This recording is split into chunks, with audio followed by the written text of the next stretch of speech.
Welcome again, dear student. I am Dr. Kaleem Ahmed, Assistant Professor, Department of Wildlife Sciences, Aligarh Muslim University, Aligarh. In today's lecture, we will discuss the protected area network. We will discuss protected area network with the following key concepts. First one, we will discuss the importance of the protected areas. Then we will discuss the role of the protected areas in biodiversity conservation. Then we will try to find out the definition of protected areas, the exact I can say the definition of the protected areas. Then we try to link the Convention on Biological Diversity with the protected areas network. And then we also try to find out the categories of the protected areas nowadays exist. Then we try to find out the rules, the regulation actually related to the protected areas management. And in the last, we will try to find out the issues and the different other concerns of management in the protected areas. Protected areas are known today to be a useful tool to manage and to preserve the biological diversity. Some people can believe that they are actually the cornerstone of conservation strategies. This explains the dramatic increase in the number of the protected areas over the recent years. Protected areas actually preserve species. Sometimes we can say it's preserve the threatened species. As we can say, they also preserve the specific ecosystems or sometimes rare habitats. So it is necessary to clarify what is protected area and what is not a protected areas. So the tools, the knowledge and the practice that are developed specifically for the management or good governance may be put to good use. The work to define the protected areas actually has already I can say a very long history, which starts in the year 1930, when experts try to clarify the which terminology is best to define the protected areas that actually exist at that time. Many workers followed afterwards in the course of many international congress and various meetings that took place that actually try to define the protected areas definition. The definition that actually currently in force was set in the year 2008 during the World Conservation Congress by the IUCN in Barcelona. So let's have a look at this definition. Actually, a protected area is a clearly defined geographical space recognized, dedicated and managed through legal or other effective means to achieve the long-term conservation of nature with associated ecosystem services and cultural values. So it is extremely important to understand each word of this definition, just like I can say recognized, dedicated and managed, because the best way to judge all these things is to find out the guidelines of the definition. Actually, we need to find out what is actually the protected areas and what is actually the not protected areas. We need to give stress on this particular things dedicated or defined. So we need to define the protected areas, means the protected areas should have a clearly defined geographical boundaries, But it's not like that it should be fenced or other things, because sometimes it's not possible to fence all the protected areas, or there is no need to fence the protected areas, because but we need to have a clear cut boundaries to natural things like nalas, rivers or mountains, so that we can easily define the boundaries of our protected areas. Let's have a look, I can say, on World Commission on Protected Areas, and it is an international body which is actually give guidelines or certain visions and the missions for the protected areas. This is, I can say, is an international body, and it is one of the 6 special groups of the International Union of Conservation of Nature and Natural Resources. And it was actually created in 1958, and today it is managed by the global program IUCN on protected areas. The commission today counts about 2,500 members in 140 countries in the world. The mission of World Commission on Protected Areas is to develop and provide scientific and technological advice and policy that promotes actually a representative, effectively managed and equitably governed global system of marine and terrestrial protected areas, including areas of a particular importance for biodiversity and ecosystem services. And the vision of the World Commission on Protected Areas is to have a system of protected and conserved areas that are effective in conserving nature, and also recognized, I can say, and valued both as a cornerstone for conserving biodiversity and as natural solutions to global challenges, thus actually providing benefits to human health, livelihood and well-being. Let's try to find out how the Convention on Biological Diversity and Protected Area Network is actually linked together. Actually, in 1988, the United Nations Environment Program convened the ad hoc working group of experts on biological diversity in order to explore the creation of International Convention on Biological Diversity. The convention was actually opened for signatures on 5th June 1992 during the United Nations Conference on Environment and Development, the Earth Summit of Rio, signed by actually 150 countries. Now, 196 countries are contracting parties to the Convention on Biological Diversity. The Convention on Biological Diversity has actually 3 main objectives: the conservation of the biological diversity, the sustainable use of its components, and equitable sharing of benefits arising out of their utilization. The Convention on Biological Diversity and Protected Area Network are deeply interconnected, because protected areas play a critical role in achieving the goal of Convention on Biological Diversity. We will discuss some of these things, that how they are actually linked together. Let's start with this conservation of the biodiversity. The Convention on Biological Diversity primary goal is to conserve the biological diversity, and protected areas such as national park, wildlife sanctuaries, conservation reserves, community reserves are one of the best effective tools for these conservation objectives. By establishing protected areas, countries actually safeguard ecosystems, species and genetic diversity from the threat like habitat loss and our exploitation. Another is national biodiversity strategies and action plans.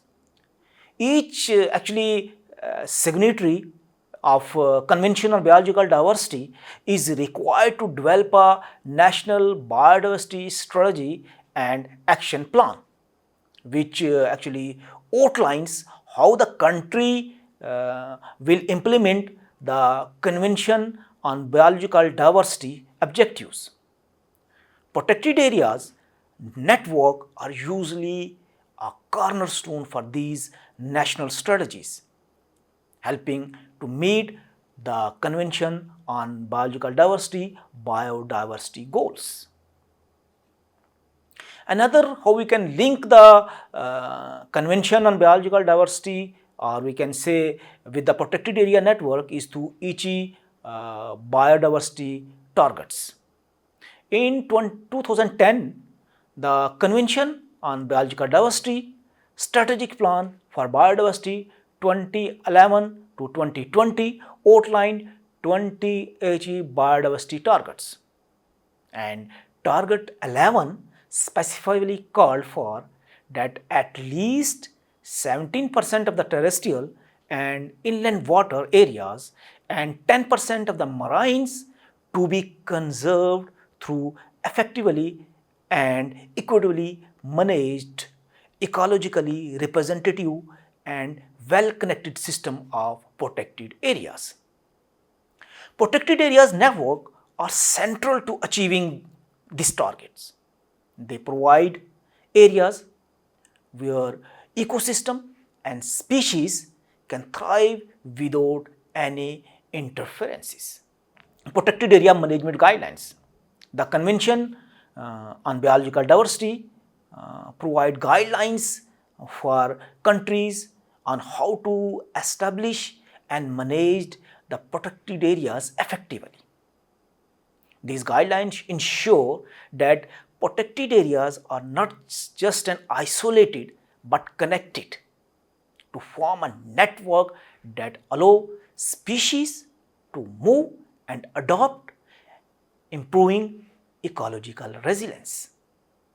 There is equitable management involving local communities, especially in areas like community reserves, which empower actually local people in conservation efforts.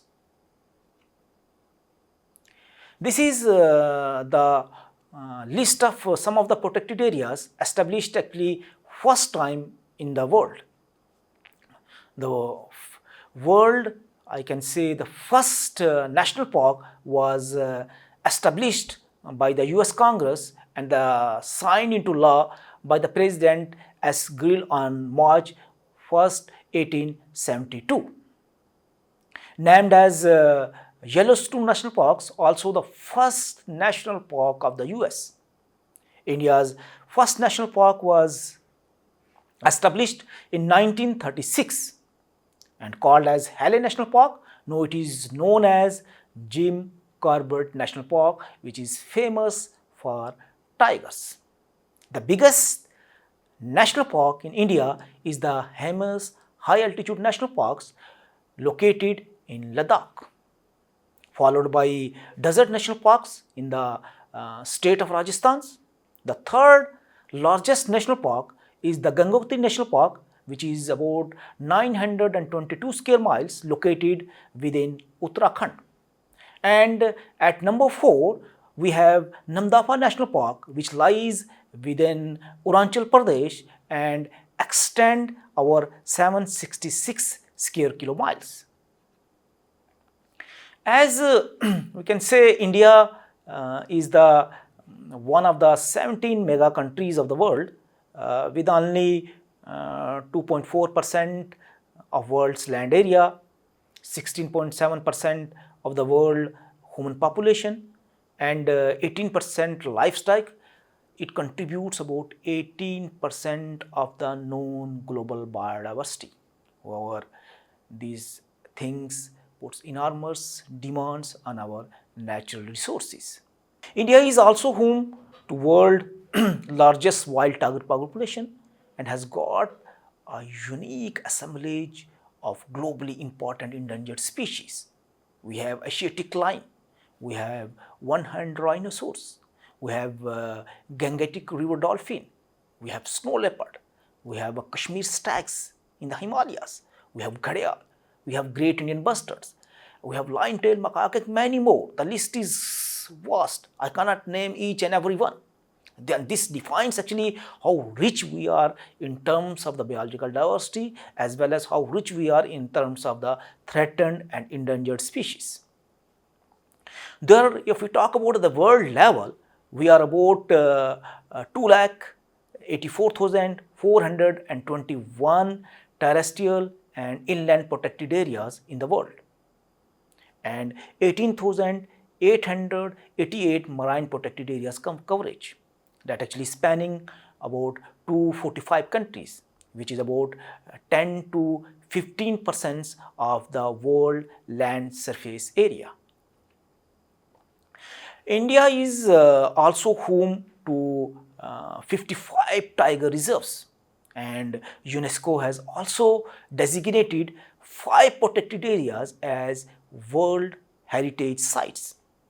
As the ecosystem and the species do not recognize boundaries. The boundaries are for the human beings, not for the animals. So there is also a concept of the transboundary protected areas that has been initiated and coordinated for the conservation of ecological units and corridors with bilateral and multilateral cooperation of the neighboring countries which is adjacent to the Indian boundaries. And if we talk about how many types of the protected areas there, according to Wildlife Protection Act of 1972, we have 4 different categories: the national park, the wildlife sanctuary, the conservation reserve, and the community reserve. National park, let's start from the national park. National park is an area having an adequate ecological, faunal, floral, geomorphological, natural or zoological significance. The national park is declared for the purpose of protecting, propagating or developing wildlife or its environment like that of the sanctuary. The difference between the national park and the wildlife sanctuary mainly lies on the vesting of the rights of the people living inside the sanctuary. Unlike sanctuary, where certain rights are given to the peoples living around the sanctuaries, but in case of the national parks, no grazing is allowed, no livestock grazing is allowed, and it's not permitted in case of, we can say, national parks. But in case of the wildlife sanctuaries, the chief wildlife warden may regulate or control these things, the grazing and other things in the wildlife sanctuaries.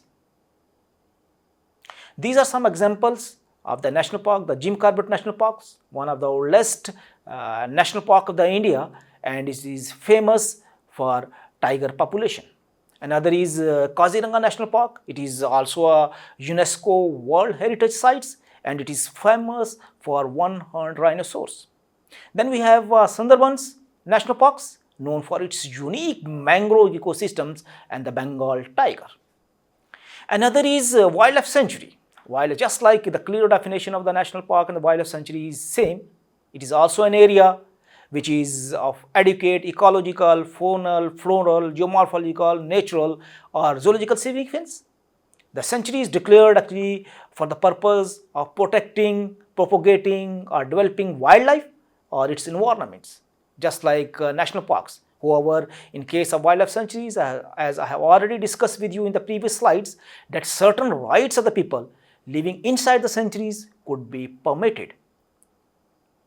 Further, I can say during the settlement of the claims, before finally notifying the sanctuary, the collector may, in consultation with the chief wildlife warden, allow the continuation of any right of any person over any land within the limits of the sanctuary. These is the some examples of the wildlife sanctuaries. We have a Bharatpur wildlife sanctuaries, also called as Kalodai National Park, one of the finest bird sanctuaries, and it is famous for the bird watchers. The bird watchers all over the world, not from the India but all over the world, come there for the bird watchings, I can say it is one of the best place if someone is interested in the bird watching. Then another is Prayar Wildlife Sanctuaries. It is located in Kerala and it is famous for the elephants as well as for tigers. Then we have Bhadra Wildlife Sanctuary in Karnataka, a very critical tiger habitat. It is famous for tigers and it's also under the umbrella of Project Tiger. Then we have also another category of protected area, that is conservation reserve. The conservation, just like these national park and wildlife sanctuary, the definition have already gone through that it's declared by the state government in any area owned by the government, particularly the areas of adjacent to the national park or wildlife sanctuaries, and those areas which link actually one protected areas to another protected areas, because these conservation reserves are actually declared so that it provides some kind of the ecological linkage between the two protected areas for the easily flow of the genetic diversity. And these conservation reserves are also declared for the purpose of protecting landscapes, seascapes, flora, fauna and their habitats. And if we talk about the rights of the people in conservation reserves, they are not actually affected. These protected areas are categorized first time introduced in the Wildlife Protection Act in the amendment of 2002. And these categories were added because of reduced protection in and around existing or proposed protected areas due to private ownership of the land and land use. These are some examples of conservation reserve. We have Anas Conservation Reserve in Uttarakhand, important for migratory bird species. Then we have Khonamo Conservation Reserve in Nagaland, and these are actually managed by the local tribal people to preserve the local biodiversity and the cultural traditions. Then we have also a Goral Conservation Reserves in UT of Jammu and Kashmir, famous for Goral, and is also declared for the conservation of the Gorals and also to preserve the traditional cultures of the border areas, peoples, tribal border area peoples of UT of Jammu and Kashmir. Then another category that is there is community reserves, can be declared by the state governments in any private or community land, not comprised, actually it's not compulsory for that, these community reserves are adjacent to the national park or the wildlife sanctuaries. And in this case, the individuals or the community has volunteered to conserve the wildlife and its habitat. Community reserves are declared for the purpose of just like national park, wildlife sanctuary and the conservation reserves, the purpose is to protecting fauna, flora, traditional and the cultural values and the practices. As in case of the conservation reserves, just like community reserves, the rights of the peoples living inside the community reserves are actually not affected at all. These are some examples of community reserves. We have Kashmir Mayani Community Reserves in West Punjab, which was among the first notified community reserves in India.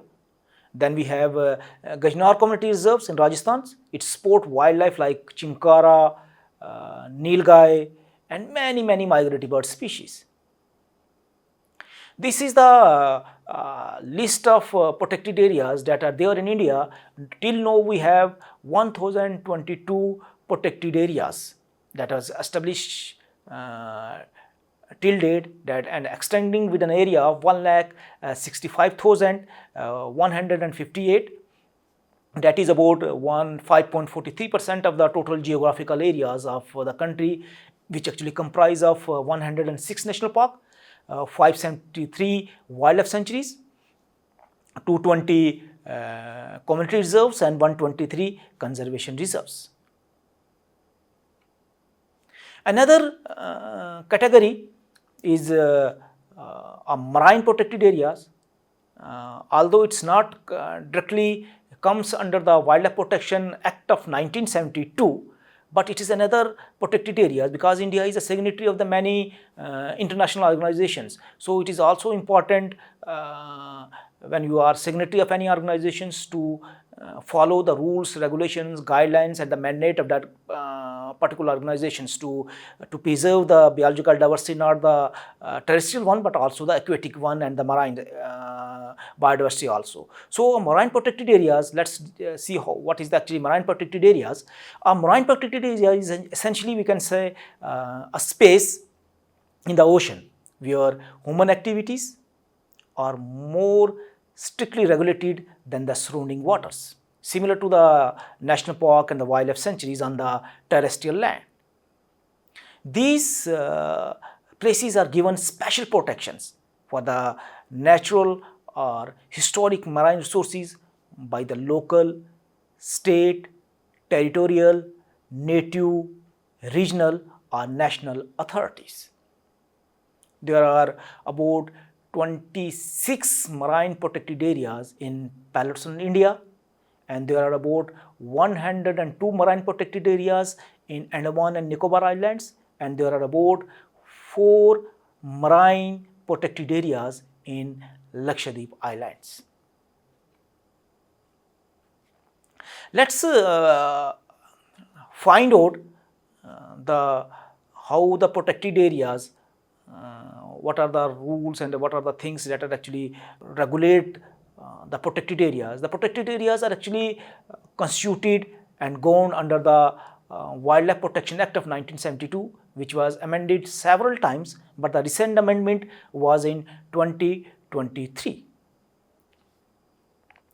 And it's not like that this is the only one. This implementation of this act is actually further complemented by many other acts, just like we have also a Indian Forest Act of 1927. We have also a Forest Conservation Act of 1980. We have also a Environment Protection Act of 1986. Then we also have Biological Diversity Act of 2002.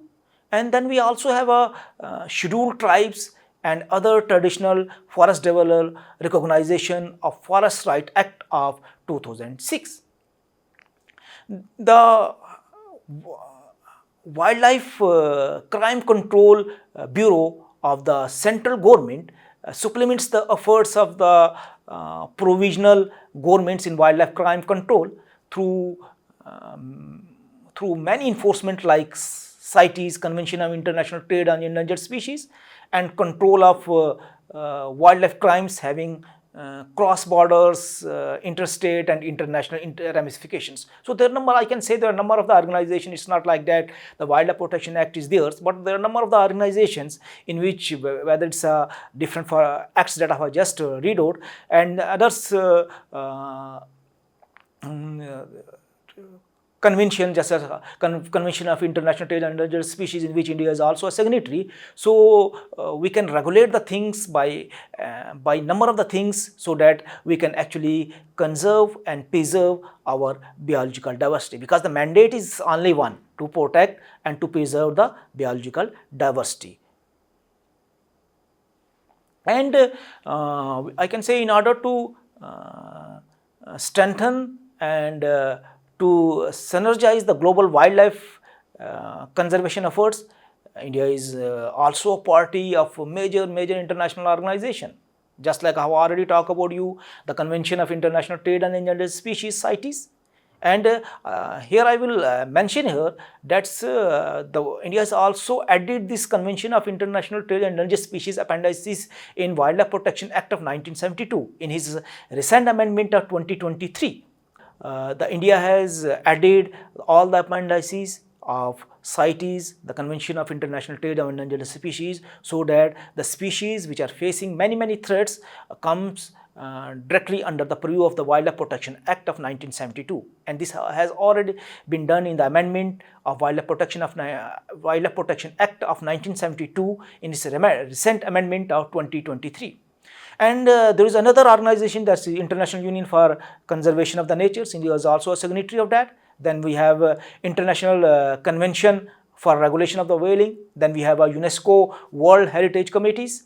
And then we have also a convention of the migratory species, because why we need to have a party of the convention of the migratory species, because I have already talked about you that the boundaries are for the human beings, not for the animals. So because particularly the bird species which go from one place to another place, from one nation to another nations, they don't recognize the boundaries just like human beings. So it is very, very important to have a convention on the migratory species, so that all the countries in which the species is actually migrating or comes together for the conservation of that particular species which migrate from one area to another areas of the world. So I can say with this I end today's lecture, and we will continue this lecture of protected area network in the coming days. So thank you, students. Thank you very much.